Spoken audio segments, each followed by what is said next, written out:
Bueno, ahora pasamos la palabra a Carlos. Creo que Carlos, seguramente todos tenemos miles de dudas, miles de preguntas para ti, ¿no? Porque podemos encontrar el esquema que sea, ¿no? En esa nueva normalidad, en el futuro del trabajo, pero todas tienen implicaciones legales, ¿no? Y nos tocamos ahora con situaciones con personas que no están ni siquiera en el mismo país, ¿no? Entonces están bajo otros esquemas, otras leyes de contratación, pero trabajando de México a Estados Unidos, de, no sé, de Asia a México. Las personas están en todas las partes, ¿no? Obviamente ese es un caso, pero hay varios otros, ¿no? La ley del teletrabajo, cómo, cómo es el impacto, ¿no? En todo el tema de regulación, ¿no? En estos nuevos esquemas de trabajo y pensando en los que nos están asistiendo, ¿no? Claro que todos queremos estar y cumplir con las leyes, pero no es tan fácil encontrar la información consolidada en un solo lugar, ¿no? Entonces, sí, Carlos, si nos puedes contar un poco cuáles fueron los principales cambios, ¿no? En los temas los temas principales de esa nueva realidad, de los nuevos esquemas de trabajo. Te agradezco mucho. Gracias, Lucas. Buenos días, Irma, Kiara, Javier. Con muchísimo gusto. La Ley Federal del Trabajo ha sido muy dinámica en la última década. A partir del 2012 ha tenido cambios y estamos acostumbrados a escuchar el contrato individual de trabajo, solamente que tenemos varios tipos de contratos individuales de trabajo. Entre ellos tenemos el de obra, el de tiempo determinado. Estos dos contratos pues requieren de cierta naturaleza, de ciertas especificaciones, a veces se usan indiscriminadamente de una manera irregular, con resultados negativos para la patronal. Si no se especifica el contrato de obra o tiempo determinado, caemos en un contrato indeterminado. También el contrato de trabajo puede estar sujeto a prueba o a capacitación. Estos son excluyentes, no puedes estar sujeto a prueba y luego a capacitación en la misma empresa solo una vez, no puedes estárselo repitiendo al trabajador. No es simultáneo, no es sucesivo, son excluyentes y computa antigüedad.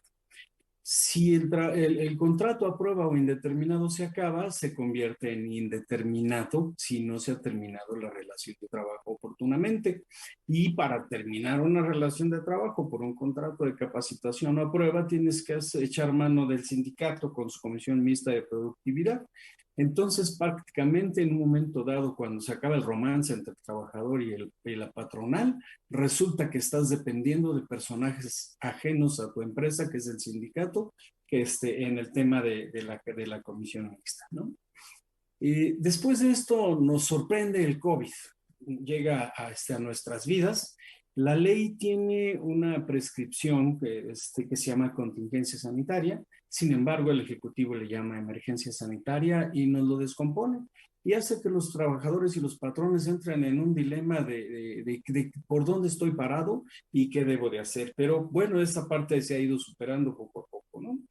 Nos tiene ahora una nueva etapa de brote sanitario con el COVID. Entonces, a veces nos enfrentamos con trabajadores que nos dicen que quieren ir a cuidar a sus familiares mayores o menores, ¿no? Sin embargo, el tema de cuidar a los familiares se convierte en un problema cuando el trabajador, pues es o la madre soltera o el padre soltero en pocas ocasiones, pero que definitivamente es aquel que se dice que único para poder cuidar al enfermo. Y resulta que la Ley Federal del Trabajo y la Ley de Seguro Social solamente otorga permisos cuando los cuidados son por cáncer. Entonces, el COVID aún no está integrado para estos cuidados. Otra modalidad de contratos es el tema del trabajo a domicilio, teletrabajo, ¿no? Tenemos alguna confusión entre el trabajo a domicilio y el teletrabajo. El primero, el trabajo a domicilio, es cuando el trabajo se lleva a la casa. Es decir, tú tienes una especie de taller de manufactura en el cual vas a llevarte insumos y te van a llegar y tú te vas a ser ayudado por parte de tus familiares o vecinos y entonces tú vas a hacer ese trabajo en casa como un taller. Eso es el trabajo a domicilio. Y por otro lado tenemos el teletrabajo, que es el que básicamente ha pululado más en nuestros sectores, el que más se ha ido manejando. Este teletrabajo, que es el llamado home office, tiene dos vertientes, por decirlo así. Uno es de inicio, cuando la empresa directamente contrata al trabajador para que el trabajador se desempeñe en casa, como mencionabas, desde otro país o quizás hasta del mismo interior de la República, ¿no? Y otro es el derivado, el que nos agarró cuando entra el COVID, donde por fuerza mayor, pues la gente se tuvo que retirar a su casa.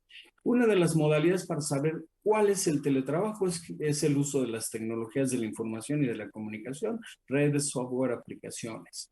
Y otras de las particularidades es que el tiempo dedicado al teletrabajo tiene que ser mayor al 40% del tiempo que se utiliza. Este teletrabajo se tiene que desempeñar en el domicilio del trabajador o bien en el lugar donde se determine por parte del trabajador, no necesariamente su casa, puede ser un local, puede ser otra casa, puede ser un departamento. El trabajador es el que básicamente determina en dónde va a desarrollar su teletrabajo.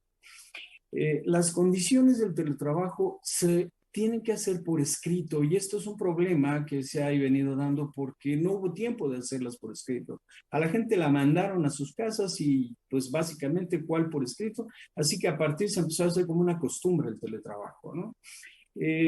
Esta parte tiene que ser en la parte por escrito, se debe contemplar el equipo, el salario, los mecanismos de contacto, supervisión, la jornada que mencionaba Kiara para el respeto de las partes de los tiempos privados.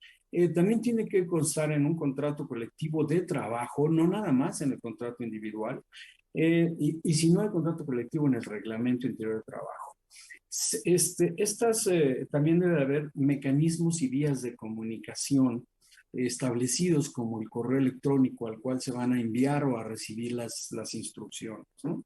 Se tiene que prescribir también el pago de salarios como obligaciones del patrón, aportar el equipo, sillas ergonómicas, impresoras y otros como son los audífonos, micrófonos, etcétera. El pago de internet y de electricidad proporcional. Este es un tema muy curioso porque no existe una manera de cómo hacerlo. Y la patronal dice, bueno, que yo le pago al trabajador internet y electricidad, pero yo como lo descuento de mis impuestos. Entonces entramos en una dinámica que no está establecida y aclarada todavía. También hay que determinar los mecanismos de seguridad informática y el respeto a la desconexión. Otra vez regreso con lo que mencionaba Kiara, ¿no? El trabajador tiene el derecho a desconectarse terminando su jornada de trabajo. Y el teletrabajo está protegido por la seguridad social. Definitivamente tienen que existir las medidas de seguridad social, las obligaciones del patrón. Los trabajadores tienen que cuidar los equipos, tienen que informar de los costos de Internet, utilizar los sistemas para supervisión y tienen que seguir las políticas de protección de datos. Ahora, no siempre vamos a estar, como mencionabas, Lucas, en el teletrabajo en casa. A veces nos vamos a mover o a la oficina o vamos a estar en calle, ¿no? Este cambio de modalidad, como decíamos, arranca como presencial y después por una obligación te vas a home office, a tu teletrabajo. Este cambio, la ley dice que tiene que ser por voluntario o tiene que ser por fuerza mayor. La mayoría nos tocó por fuerza mayor. Sin embargo, ya sea voluntario o por escrito, se recomienda que se documente, que se haga por escrito, que se pongan las condiciones por escrito, porque las partes tienen derecho a la reversibilidad, es decir, el trabajador tiene derecho a decir, yo ya no aguanto el clima laboral, el clima familiar, no puedo desarrollarme en casa, ya llegó un nuevo elemento a mi casa, ¿no? Un nuevo nene, y entonces ya no puedo utilizar el cuarto, etcétera, en fin, empiezan a cambiar las condiciones, el trabajador tiene derecho y el patrón también tiene derecho. Pero ¿cómo utilizar el mecanismo? ¿Cómo utilizar esos procesos? ¿Cómo le aviso oficialmente al trabajador que se tiene que regresar? ¿En cuánto tiempo? ¿Bajo qué modalidad? Por lo tanto, ahorita que hay romance con los trabajadores, hay que documentar este esquema voluntario de teletrabajo, ¿no? Porque también tenemos por fuera unos señores que se llaman inspectores del trabajo que tienen la curiosidad de llegar cuando menos los esperamos y entonces nos van a verificar, pero también tienen tienen por qué verificar a los elementos de teletrabajo. Van a checar los insumos, van a checar los salarios y van a checar que se cumplan con las obligaciones que los patrones tienen. Así que una gran recomendación, hay que documentar ahorita que se puede el tema del teletrabajo, si es que fue obligatorio o voluntario. Excelente, Carlos. Bueno, una clase, muchas gracias. Seguro, bueno, yo aprendí mucho ahora y seguramente todos los demás también.